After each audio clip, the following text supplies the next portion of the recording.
Meu nome é Rodrigo, eu sou estudante de mestrado em Ciências Forenses na Universidade de Porto e vou falar sobre salame slicing. O conceito de salame slicing refere-se à fragmentação inadequada de dados de uma pesquisa em menores unidades publicáveis. Essa prática perpetua um sistema de recompensa acadêmico falho, enfatizando a quantidade em vez da qualidade da publicação, introduzindo uma concorrência desleal e onerando editores de periódicos, revisores, leitores de literatura científica e órgãos de financiamento de pesquisa. Existe uma confusão que é importante a gente acentuar, que é a diferença entre a publicação duplicada e o salame slicing, onde os autores e editores usam as duas palavras de forma intercambiável, ou se referem ao salame slicing como uma forma de publicação duplicada. A realidade é que a prática de salame slicing pode coexistir com outras condutas inadequadas, como a publicação duplicada, por exemplo. E também é importante a gente acentuar que o Comitê de Ética em Publicações ele recomenda explicitamente uma distinção entre o salame slicing e a publicação duplicada. Os periódicos científicos são os guardiões do processo de publicação e desempenham um papel essencial na ética da publicação. Os editores de periódicos têm trabalhado juntos para melhorar a publicação científica, adotando políticas em relação aos critérios de publicação.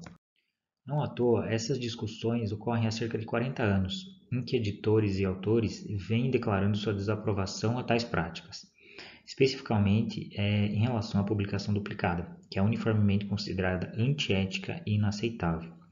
O salame slicing, por outro lado, ele foi menos investigado, provavelmente devido à sua natureza elusiva, né? Tem uma linha tênue entre as práticas apropriadas e inadequadas. E também, como a gente pode ver no diagrama, ele não tem uma definição consistente, né? Isso interfere na diferenciação entre as duas práticas.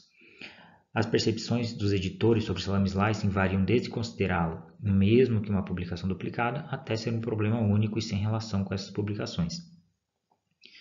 Pode-se suspeitar de um caso de salame slicing se dois ou mais artigos, muitas vezes do mesmo autor ou autores semelhantes, abordarem questões de pesquisa semelhantes ou relacionadas que poderiam ser abordadas em um artigo único, ou até aplicar metodologias ou teorias semelhantes com base em dados da mesma amostra. No entanto, o que é considerado sobreposição significativa ou questões de pesquisa semelhantes ou relacionadas pode ser vago e subjetivo. Por isso, até o momento, as definições de salame slicing continuam a ser inconsistentes e a sua diferenciação de pesquisas legítimas são consideradas difíceis e com necessidade individual de cada caso. Entre os problemas encontrados com a prática do salame slicing estão a sobrecarga de informações médicas, com dados desnecessários e repetitivos, a superestima de dados, a questão legal, que é especialmente no caso das publicações duplicadas, né, que são violações graves das leis de direitos autorais, a questão ética, no caso das publicações de salame slicing, os leitores devem ler mais de um artigo para obter as informações completas e ter uma ideia clara do assunto, e o desperdício de recursos, né, que são finitos.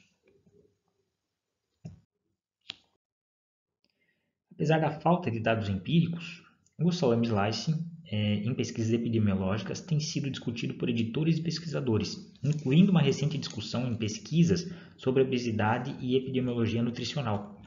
Práticas comuns de salame slicing em pesquisas epidemiológicas nesse tema incluem o isolamento excessivo de exposições individuais, sem considerar fatores de risco complementares e contextuais. Há pesquisas epidemiológicas nutricionais que se concentram em um único nutriente, sem levar em consideração o padrão geral da dieta de alguém. Assim como nos mais diversos temas de pesquisa, pode haver a prática de dividir os estudos com base nos resultados, mesmo quando as questões de pesquisa são intimamente relacionadas.